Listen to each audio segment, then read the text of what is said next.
I never thought a summer internship at a maritime museum would turn into one of the best and weirdest experiences of my life.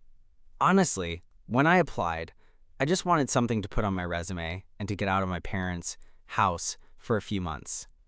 I figured I'd spend my days cleaning artifacts, typing up inventory lists, maybe giving a few awkward tours to confuse tourists. Instead, I ended up finding more than just old maps and dusty ship models. I found someone who messed with the whole idea I had about what work, attraction, and, well, maybe even love could be.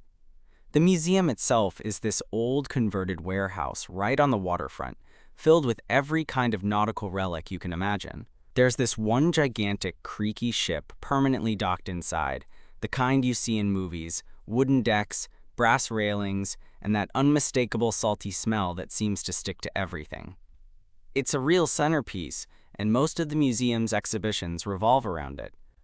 Our job as interns was mostly about keeping the place tidy and helping out with the exhibits, but also assisting with research and guiding some of the school groups that came through.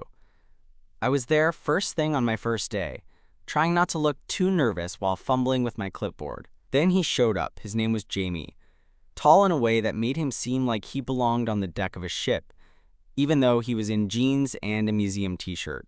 He had this easy smile that made it seem like he already knew a bunch of secrets about the place, and honestly, probably about me too. He moved around like he'd been around ships his whole life, which I later learned wasn't far off. His dad was a fisherman, and Jamie grew up around boats, but had somehow ended up in this museum internship as well. We didn't know each other yet, but there was something about how he held a paintbrush while touching up a display case, or how he'd casually walk over and ask if I'd seen some old logbook that made the whole place feel less like a stuffy museum and more like an adventure waiting to happen. The first real conversation we had wasn't about work at all. It was the moment he asked me, out of nowhere, "Hey, have you seen the captain's quarters?" He said it like it was some secret only a few people knew about, like the door to a hidden world. I hadn't even thought about exploring that part of the ship. Honestly, the captain's quarters seemed like one of those off-limits areas they warned us about during orientation. But Jamie's eyes had this spark, like he was daring me to say yes, or maybe to say no and get him to prove it was worth finding. I shrugged, half expecting him to laugh it off and walk away. Instead, he grinned and said, "Come on, let's check it out." And just like that, I found myself following Jamie down narrow corridors and creaky staircases, deep into the heart of the ship where dust and shadow played tricks with your eyes. I didn't know then that walking into that room with him would change everything, about the summer, about how I saw him, and about how I saw myself. But I'm getting ahead of myself. Because first, there was the door to the captain's quarters, locked tight, and a whispered plan that felt way too reckless for two interns with nothing to lose. That's when things really started to get interesting. The door to the captain's quarters was exactly what you'd imagine it to be.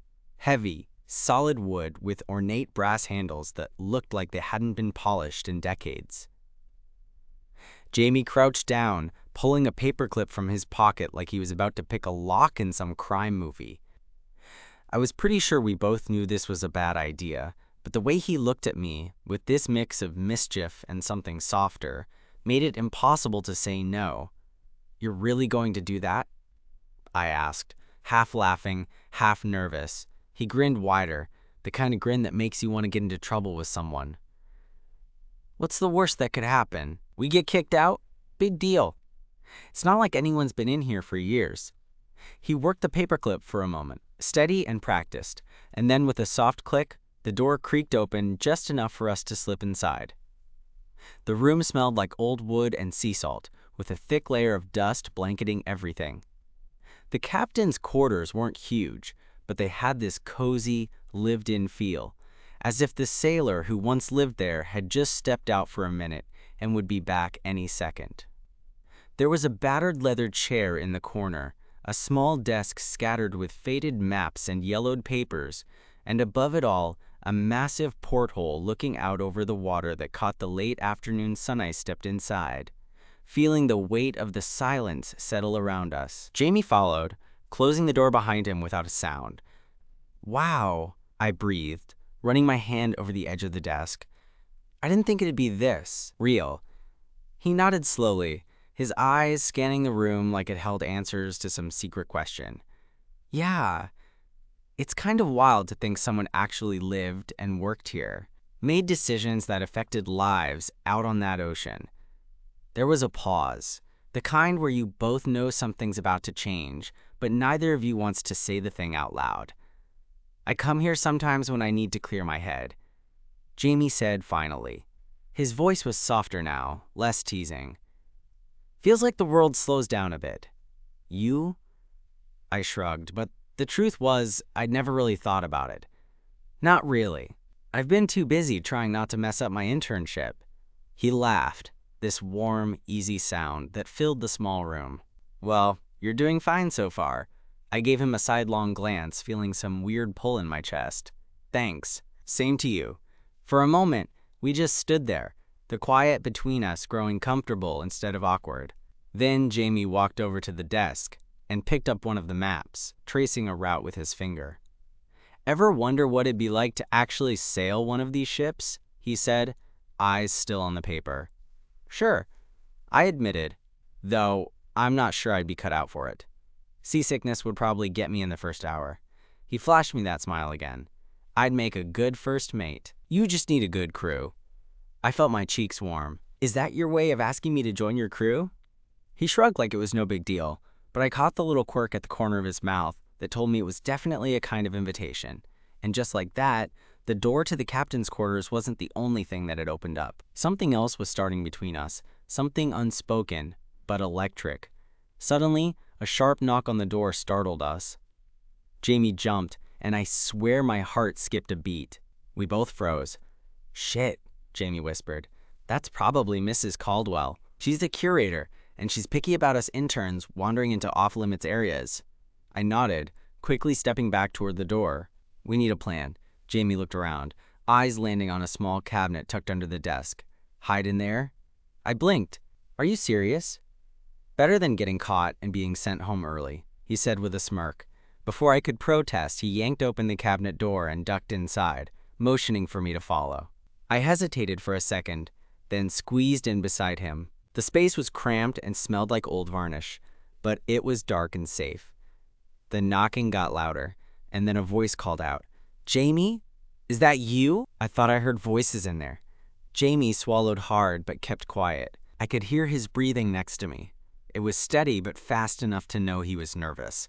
After what felt like an eternity, the footsteps retreated, and the door clicked shut. We stayed in the cabinet for a few more minutes, catching our breath and trying not to laugh at the ridiculousness of it all. When we finally came out, Jamie looked at me with this grin that made his eyes sparkle. "See? Told you I'd keep you out of trouble." I rolled my eyes, but really, I was grinning too. "Yeah, well, don't expect me to be your partner in crime every day," he laughed. No promises. As we walked back through the ship, the sun dipping lower behind the water, I realized something that surprised me. I didn't just want to keep this summer internship going. I wanted to see where this could lead, with Jamie at my side, and all because he asked if I'd seen the captain's quarters. After that day, the captain's quarters kind of became our unofficial hangout spot, though we always made sure to be the first ones back in the main exhibit before any staff showed up. It was a weird little hideaway, almost like a secret clubhouse for just the two of us.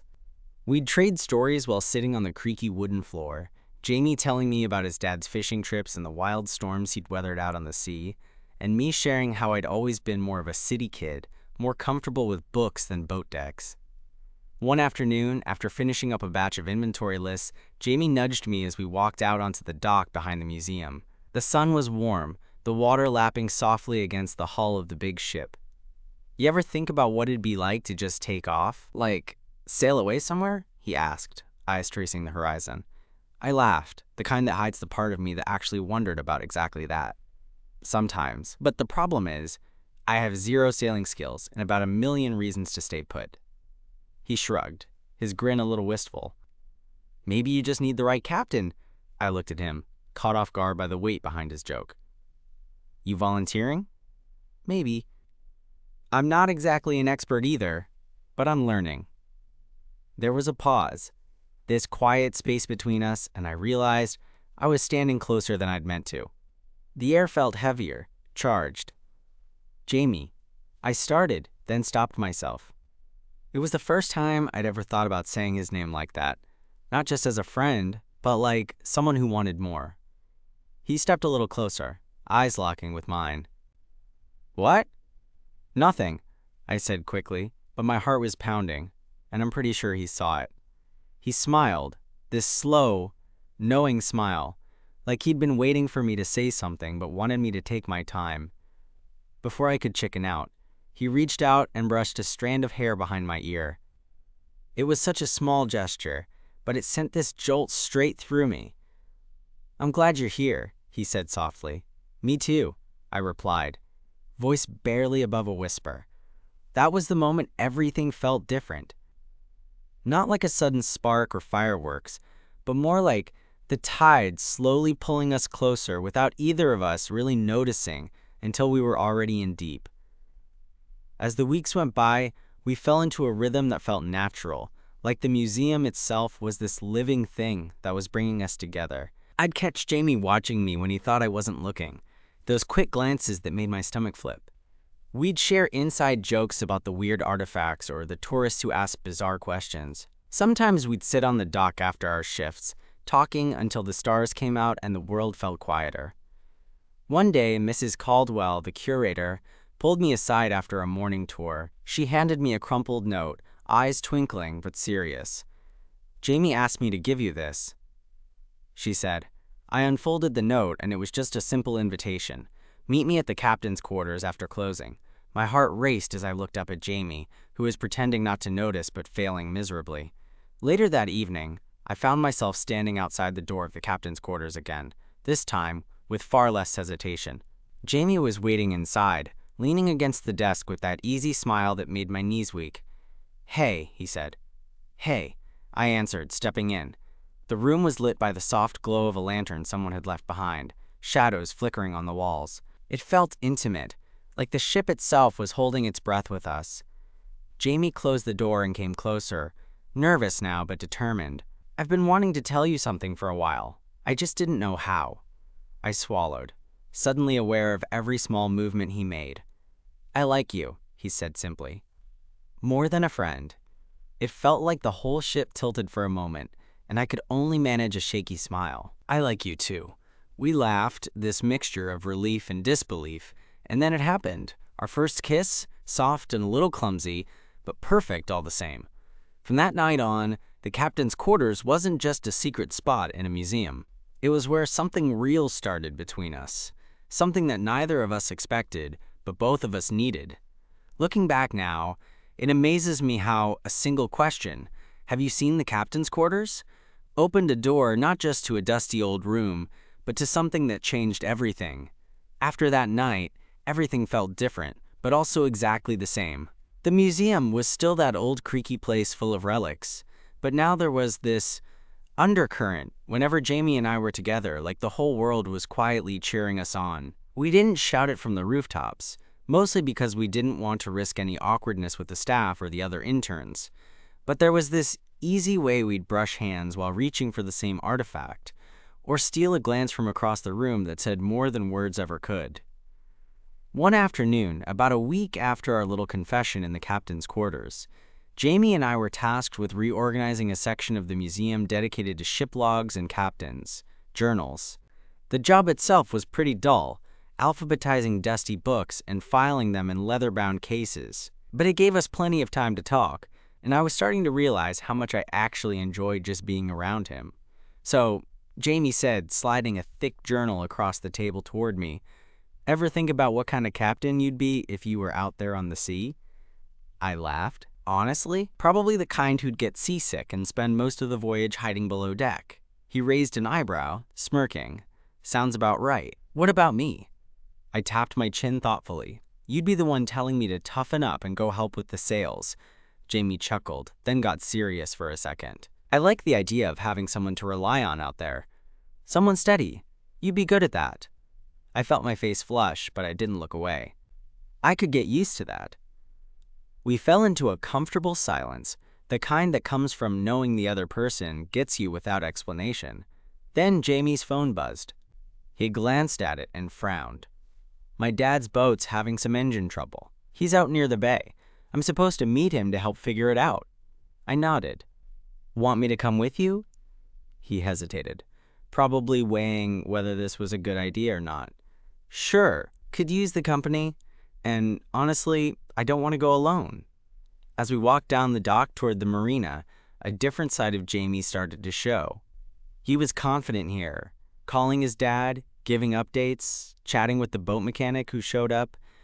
I wasn't exactly a sailor, but watching Jamie talk to the crew, moving comfortably among the salty air and the smell of diesel, made me see him in a new light. When the mechanic finished tinkering, Jamie's dad pulled him aside for a quick word. I stayed back, taking in the scene, feeling kind of like I was intruding, but wanting to be there all the same. Jamie caught me looking, gave me a quick smile that made my heart skip.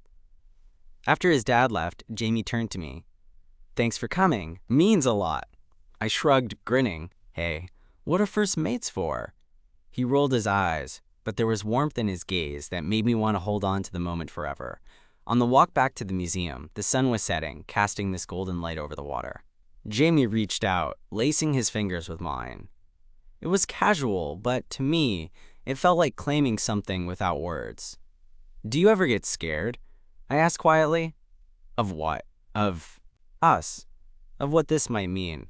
He squeezed my hand gently. "Yeah, sometimes, but I think it's worth it." "You?" I nodded slowly. "Me too." Those conversations, the ones we had when the world felt quiet and the horizon seemed endless, were the moments I started believing that maybe this summer wasn't just a fling or some weird adventure. Maybe it was the start of something real. Back at the museum, things weren't always smooth. There were days when the pressure of internship, school, and just figuring out what I wanted in life weighed heavy. Jamie had his own struggles, family expectations, the pull of the sea, and the uncertainty of what came next. But somehow, having each other made those challenges feel smaller. One afternoon, as we were closing up, Mrs. Caldwell stopped by with a smile that made me nervous. "You two have been doing great work. I want you both to help plan the museum's fall exhibit on historic voyages." Jamie and I exchanged a quick look, excitement bubbling under the surface. It was a big deal, and it meant more responsibility, but also more time together. As we brainstormed ideas late into the evenings, I caught Jamie staring at me a few times, his expression soft. One night, we stayed behind the closed doors of the museum, surrounded by ship models and maps, and he said quietly, "I'm really glad we found each other here." I smiled, feeling that same warm rush I'd felt the first time I stepped into the captain's quarters with him. "Me too." There was a time I thought summer would just be about passing days and ticking off boxes on some checklist. Now, every moment felt charged, like the tide pulling us towards something bigger than just an internship. And honestly, I can't wait to see where this current takes us next. Planning the fall exhibit turned out to be a lot more work than either of us expected, but it was exactly the kind of chaos that pulled us closer without either of us noticing at first. We spent long evenings in cramped offices surrounded by piles of old letters, photographs, and ship blueprints. At some point, the museum would close, the cleaning crews would leave, and it was just us, the humming overhead lights, and the quiet creak of the building settling into night. One night, after hours of arguing over which artifacts to feature, Jamie leaned back in his chair, rubbing the back of his neck with a tired grin. "You know," he said, "if we keep this up, we might actually make this museum interesting to more than just history buffs." I laughed, then looked over at him. "You think? I just hope the visitors don't fall asleep halfway through the tour." He gave me a playful nudge. "You're harsh. Besides, you're the one who almost fell asleep during the orientation." I rolled my eyes but smiled. The easy banter between us was comforting, and yet, there was this undeniable tension underneath, like every shared glance was charged with something more. That night, as we packed up to leave, the museum felt different from usual. The shadows seemed deeper, the quiet thicker. I closed the last file folder and turned to find Jamie standing closer than I expected, hands jammed into the pockets of his jacket. "So," he said, voice low, "any plans for the weekend?" I shrugged, feeling my heartbeat quicken for no good reason. "Nothing too exciting." "Why?" He hesitated, then stepped even closer. "Maybe we could check out that new seafood place down by the harbor. I hear they have those crazy spicy shrimp tacos you said you liked." I blinked, a little stunned. "Yeah? Sounds good." Jamie's smile widened, and suddenly the whole museum felt like the smallest place in the world with just the two of us in it. The seafood place was exactly what I didn't know I needed. The air was heavy with salt and sizzling grills, and the sound of the waves crashing nearby made everything feel alive. Jamie and I sat side by side, sharing plates and stories, the conversation flowing easier than I thought it would. At one point, I caught him watching me with that same soft expression I'd come to recognize, the one that made me forget how to breathe properly. I reached over, brushing my fingers against his hand, and he didn't pull away. "You know," he said, voice a little quieter, "I never thought I'd find someone like this, someone who gets me, even when I'm a complete mess." I squeezed his hand gently. "I feel the same. You make all this stuff, life, work, everything, feel like it actually matters." There was a moment where the noise around us faded. The other diners, the clatter of dishes, the distant call of seagulls, all of it disappeared into the background, leaving just us caught in this fragile bubble. And then, as if breaking a spell, Jamie leaned in and kissed me. It was slow and deliberate, a promise more than anything else, and when I pulled back, his eyes were shining with something vulnerable and fierce all at once. "I'm scared," he admitted softly. I shook my head, resting my forehead against his. "Me too, but I'm not going anywhere." That night, as we walked back to the museum dock, the stars overhead felt like witnesses to this new chapter we were writing. The following week, the pressures of the internship ramped up. The exhibit deadline loomed, and the museum staff were buzzing with anticipation. Jamie and I worked side by side, stealing glances and quiet smiles, trying to keep it professional, but failing spectacularly at times. One day, Mrs. Caldwell approached us with a serious look. "There's a donor event next month, and you two will be presenting a portion of the exhibit. It's a big opportunity for the museum, and for you." Jamie and I exchanged an excited but nervous glance. Presenting in front of a crowd? That was way out of my comfort zone. "Don't worry," Jamie said, nudging me. "We've got this." We started practicing after hours, rehearsing lines and sharing notes. The more time we spent preparing, the more I realized how well we worked together, not just as interns, but as a team. During one late-night practice, Jamie paused mid-sentence, eyes darkening. "Hey," I said, "what's on your mind?" He swallowed, running a hand through his hair. "I guess I'm scared this could all fall apart, that once this summer ends, we might just go back to being strangers." I reached out, taking his hand in mine. "We don't have to be strangers. We can figure out what comes next. Together." He looked at me, hope flickering in his eyes. Together. The night of the donor event arrived faster than I expected. Standing backstage, waiting to present, I felt Jamie's hand slip into mine. That simple touch grounded me. When we stepped in front of the crowd, the nerves melted away. We spoke about the history, the voyages, and the stories behind the artifacts. But more importantly, we shared our passion. And somewhere between the facts and the anecdotes, I found myself looking at Jamie and realizing I wasn't just telling a story about ships. I was telling a story about us. After the applause, as we stood outside under the night sky, Jamie pulled me close. "That was amazing," he whispered. I smiled, heart full. "We're amazing." The summer was winding down, and while the end of the internship loomed, I realized that, whatever came next, I didn't want to let go of what we had. The captain's quarters, the stolen moments, the late-night talks, they were just the beginning. And honestly, for the first time, I was excited for what the future might hold. The weeks after the donor event slipped by in a blur, and suddenly, the internship was almost over. I remember sitting on the dock one evening, the sun dipping low over the harbor, and I could feel this strange mix of excitement and dread knotting in my stomach. Jamie was beside me, tossing pebbles into the water, and for a moment, neither of us said anything. So, I finally broke the silence. What happens when this ends? When we both have to go back to school and whatever comes next? He didn't answer right away. Instead, he looked out over the water, tracing invisible lines with his finger. "I don't want this to just be a summer thing. I want to see where it could go, I nodded, surprised at how much I wanted the same thing. Me too. That night, we found ourselves back in the captain's quarters, our little sanctuary. The air smelled faintly of the sea and old wood, and the soft glow of the lantern made the space feel like a world apart from everything that waited outside. Jamie sat on the edge of the desk, and I perched on the floor nearby, our knees almost touching.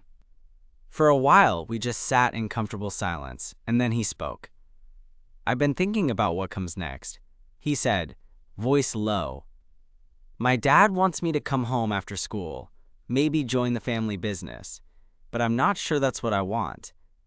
I felt my heart beat faster. "What do you want?" He hesitated, then met my gaze. "I want to figure it out.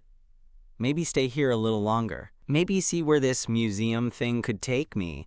And I want to see where this us could go." I reached out, taking his hand. "I want that too. And I'm willing to figure it out with you." He smiled, a mix of relief and hope washing over him. "Good. Because I don't think I could do this without you." We leaned in, our foreheads touching, sharing a breath.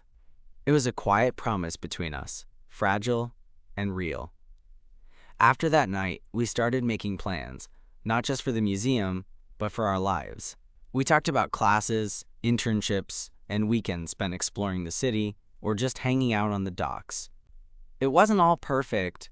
There were moments of uncertainty, arguments about the future, and fears about the unknown. But we faced them together. One Saturday, Jamie surprised me with tickets to a local sailing lesson. I was a little nervous. Last thing I wanted was to embarrass myself seasick. But he was patient, guiding me through knots and steering.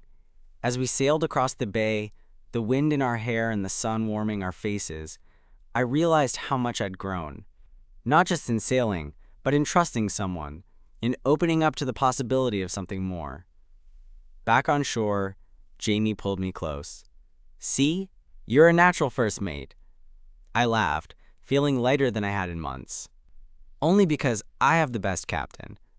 Our relationship became this beautiful, messy adventure, balancing school, work, and the tiny moments stolen between classes or during late-night texts. We leaned on each other, shared fears and dreams, and found comfort in the quiet certainty of knowing someone was there.